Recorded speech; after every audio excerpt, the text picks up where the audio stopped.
ठीक है, फिल्म वाला है, देखो माइक भी आ रहा होगा।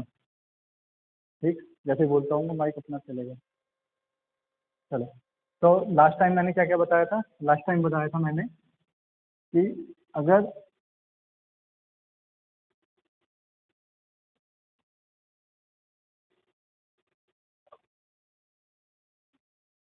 अगर हम आई वर्सेस वी का कर्व खींचते हैं, है ना, तो वो क्या आता है?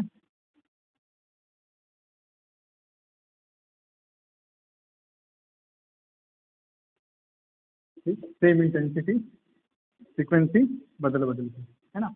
इसकी फ्रीक्वेंसी अलग, ये हो गया वी, ये वी अलग, ये वी अलग। ठीक है ना।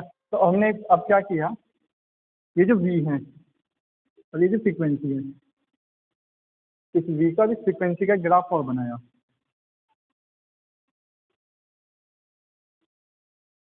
ये वाला। ठीक, तो ये ग्राफ हमें कैसा मिलेगा? ऐसा, है ना। और एक्चुअल में हमारा कहना क्या है कि हमें ये हिस्सा कभी नहीं मिल पाता। इस एक्सिस पे फ्रीक्वेंसी होगी और इस एक्सिस पे वोल्टेज होगी। ठीक, और ये हो गया डॉट डॉट डॉट। सही है ना। तो ये ग्राफ बनाया गया कि वोल्टेज और फ्रीक्वेंसी के बीच में क्या रिलेशन है। वोल्टेज बेसिकली स्टॉपिंग वोल्टेज,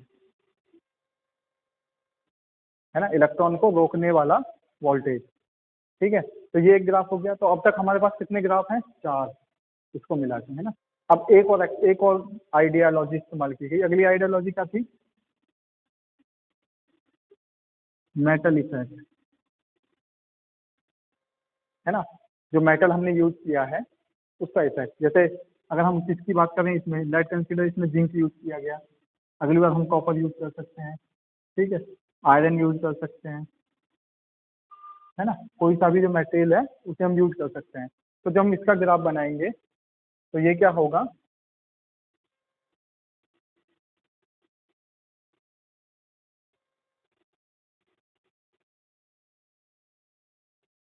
ठीक, वो ग्राफ ऐसे करके आएंगे अलग अलग। ये अलग अलग मटेरियल का है। लेड कंसीडर जिंक हो सकता है, ये कॉपर हो सकता है, ये आयरन हो सकता है, ये लेड हो सकता, कॉपर जिंक आयरन निकेल हो सकता है। कुछ भी बात है वो जो हमारा मन करता है। ठीक है ना। आपकी किताब में स्टैंडर्ड दिया गया होगा कौन सा पहले आएगा कौन सा बाद में आएगा, है ना। पोटेशियम भी होगा, सबसे पहले पोटेशियम होता है एक्चुअली सबसे ऊपर। हाँ, पोटेशियम सबसे ऊपर आता है, उसके बाद सोडियम होता है, फिर आयरन निकल के लिए सब आएंगे इसके बाद, बहुत बाद में आएंगे। ठीक, तो यहाँ तक की कहानी क्लियर है। ग्राफ नंबर 2, है ना। ग्राफ नंबर 1 ये था,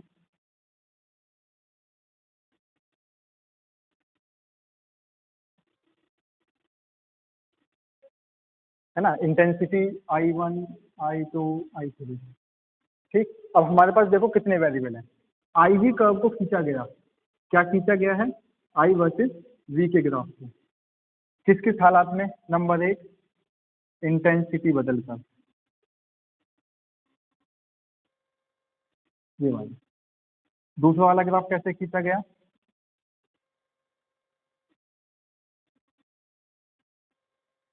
फ्रीक्वेंसी चेंज करके। दूसरा, तीसरा ग्राफ कैसे बदल किया गया? स्टॉपिंग वोल्टेज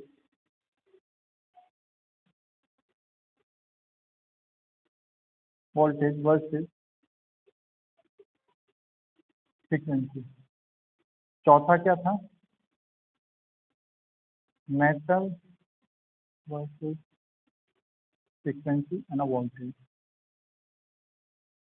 ठीक, तो मतलब जो उम्मीद है याद भी हो गया होगा आपको सारा का सारा डाटा, है ना। अब क्या लिखना है जब हम लिखते हैं ना, जैसे मान लिया ये आया कि कोष्ठक विद्युत प्रभाव को समझाओ, तब लिखना कैसे है कि क्या होता है, ये ग्राफ बना दिया, इस ग्राफ में हम क्या लिखेंगे कि हमने क्या किया, मेटेलिक प्लेट के लिए आई वर्सेस वी ग्राफ को खींचा। उसके खींचने के साथ क्या होता है कि अगर अगर हम इंटेंसिटी को बढ़ाते हैं तो स्टॉपिंग वोल्टेज तो वही रहता है, सैचुरेशन करंट बदल जाता है ना। सैचुरेशन करंट क्या है? चेंज होता है, पहले ज़्यादा कम था, फिर और ज़्यादा हुआ, फिर और ज़्यादा हुआ, फिर और ज़्यादा होता चला गया। ठीक, यहाँ तक है ना। तो पहले का एक्सप्लेनेशन हो गया। ऐसी कहानी दूसरे की लिखेंगे कि फ्रीक्वेंसी बदलने पे क्या होता है, स्टॉपिंग वोल्टेज भी चेंज हो जाता है, ठीक है, लेकिन सैचुरेशन करंट में कोई चेंज नहीं आता। ठीक, नंबर 3 में हम क्या कहेंगे कि जो स्टॉपिंग वोल्टेज वर्सेस फ्रीक्वेंसी का जब ग्राफ खींचा जाता है तो वो एक स्ट्रेट लाइन मिलता है, नंबर 1, और उसके बाद में वो कभी भी ओरिजिन से पास नहीं होता। ये बड़ी अद्भुत बात थी, ठीक है ना। देखो एक पर्टिकुलर फ्रीक्वेंसी पे 0 वोल्टेज है, चलो इतनी बात समझ में आई यहाँ तक, है ना। अब इस चीज को क्लासिकल मैकेनिक्स एक्सप्लेन नहीं कर पाई, न्यूटन वाली।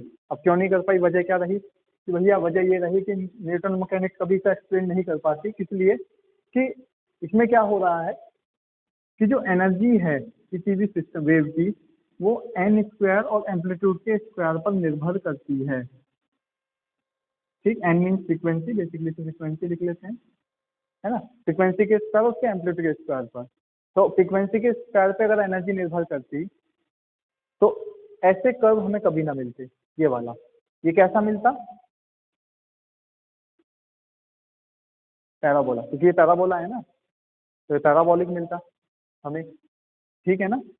ठीक, क्योंकि ये वाला देखो y बराबर 4a ये तो होता है, नहीं y स्क्वायर बराबर है उल्टा, हाँ उल्टा लिख लो सीधा लिख लो, बात तो वही है, तो तुम समझदार हो, कैसी भी लिख दो इसे तो, ठीक है। तो ये कर्व कैसा होता, पैराबोलिक कर्व होता, ठीक है, समझ में आ रही बात, है ना, कोई दिक्कत नहीं ना, चलो ठीक।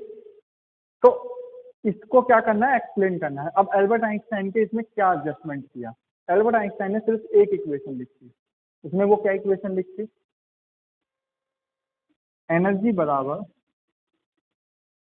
H mu minus W. ठीक, ये एनर्जी किसकी एनर्जी है, उसको दी गई एनर्जी, उससे निकलने वाले सॉरी हाँ ये इसको एनर्जी दी गई, उल्टा हो गया, ठीक है, ये इलेक्ट्रॉन की एनर्जी हो गई, इलेक्ट्रॉन को जो भी एनर्जी हमने दी वो ये हो गई, और ये क्या चीज है, इसको एक अलग नाम दिया गया, इसको कहा गया वर्क फंक्शन, हिंदी में कहते हैं इसे ये कार्य फलन।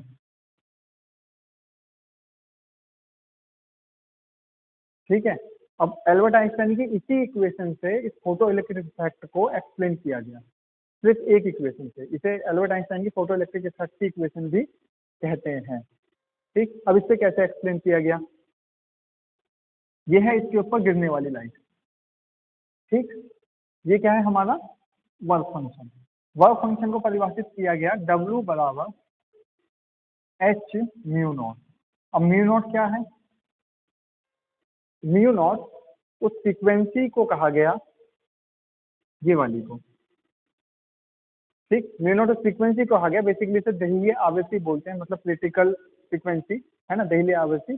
तो ये आवृत्ति क्या है कि इस आवृत्ति की लाइट जब किसी सरफेस पे डलती है तो इस आवृत्ति की लाइट से अगर कम की फ्रीक्वेंसी किसी सरफेस पे डाली जाती है, लाइट कंसीडर मैं क्या करूं, इस म्यू को देखो, मैंने क्या कहा था यहाँ पे, ये कभी जीरो नहीं आता,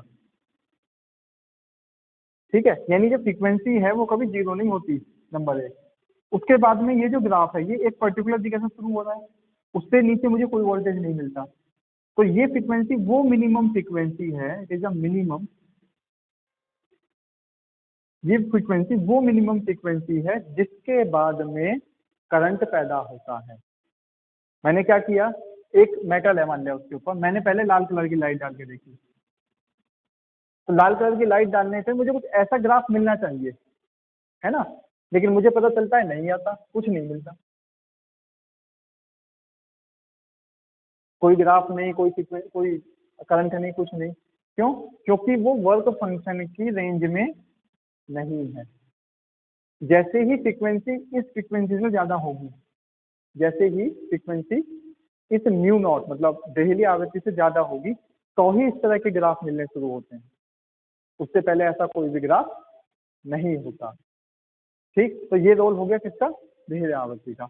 ये हर एक मेटल के लिए अलग अलग है, देखो इसके लिए अलग, इसके लिए अलग, इसके लिए अलग, इसके लिए अलग, हर एक मेटेरियल के लिए दहलीय आवृत्ति क्या है, अलग अलग है, समझ में आई बात, है ना। कोई दिक्कत नहीं, कोई सवाल आ रहा है दिमाग में? कुछ नहीं, है ना? तो ये एल्बर्ट आइंस्टाइन की इक्वेशन है। अब इस इक्वेशन को थोड़ा सा मतलब फिजिक्स लगा लो हल्का सा, हाफ एम बी स्क्वायर बराबर H mu minus H mu naught. ये थोड़ी सी और अच्छी हो गई, है ना? अब इस इक्वेशन से ये फिनोमेना कैसे एक्सप्लेन हुए, है ना? ग्राफ कैसे एक्सप्लेन हो रहा है, तो देखो ग्राफ कैसे एक्सप्लेन हो रहा है। ये क्या है, इलेक्ट्रॉन है। अब क्या होगा देखो, ये म्यू नॉट के बराबर एच म्यू आएगा, तो पहले बार में एम वी होगा 0, पहली बार। कब? जब म्यू नॉट म्यू के बराबर होगा। पार्टिकल इलेक्ट्रॉन कहाँ है, यहाँ पर समय पे, ठीक। अब क्या होगा, H mu naught minus mu, ये अब ज्यादा हो गई, फ्रीक्वेंसी क्या हो गई, ज्यादा हो गई। तो जो 1/2 एम वी स्क्वायर है वो फ्रीक्वेंसी के डायरेक्टली प्रोपोर्शनल हो गया एक तरह से, यानी जो इलेक्ट्रॉन की एनर्जी है वो किसके प्रोपोर्शनल होगी, डायरेक्ट म्यू नॉट के, है ना? अब हम जैसे जैसे म्यू नॉट मतलब इंटेंसिटी को बढ़ाएंगे आई को, तो वैसे वैसे क्या होगा, ज्यादा फोटोन आएंगे, ठीक। तो ज्यादा फोटोन आएंगे तो करंट भी बढ़ जाएगा, सिंपल सा है, ठीक। लेकिन किसके बाद, म्यू नॉट के बाद में, ठीक है ना? यही सेम ग्राफ यहाँ पर, वही सेम स्थिति, और कुछ अलग से नहीं किया। मतलब बहुत छोटी सी इक्वेशन, मतलब 4 लाइन का काम है। एल्बर्ट आइंस्टाइन की थ्योरी के बाद सिर्फ 4 लाइन में चीजों को एक्सप्लेन कर दिया गया, उससे पहले इसका एक्सप्लेनेशन करना बड़ा टिपिकल हो रहा था, ठीक। इसके लिए एल्बर्ट आइंस्टाइन को 1905 में नोबेल प्राइज भी मिला।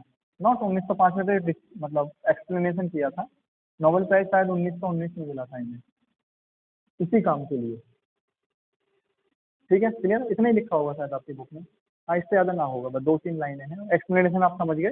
थोड़ा सा इसको और थोड़ा पढ़ लेंगे, अदरवाइज कोई कंफ्यूजन लगेगा तो ना हो, ठीक। क्लियर? हाँ हाँ हाँ, ठीक है, क्लियर है इतनी बात। चलो अगला देखो क्या है सिलेबस में, अगला देखते हैं। एक चीज़ और होगी प्रकाश उसके बाद देखो क्या, वो तो कोई ना, वो तो सब एक ही बात, वो तो एक्सपेरिमेंटर कैसे किया गया वो बताया गया, एक्सपेरिमेंट कैसे करा वो बताया गया उसमें। अब क्या है ये अगला, कॉम्पटन प्रभाव, है ना? हाँ, उसकी बात करते हैं।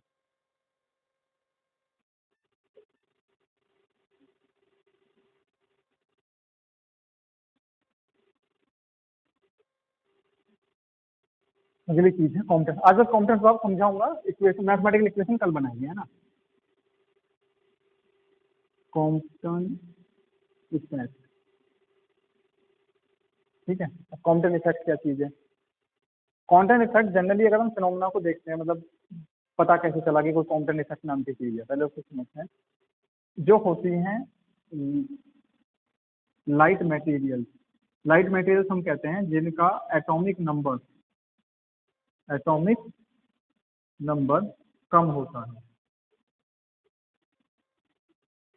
जिनका एटॉमिक नंबर क्या होगा, कम होगा, ठीक। और किस फॉर्म में मिले, वेपर फॉर्म में मिल जाए,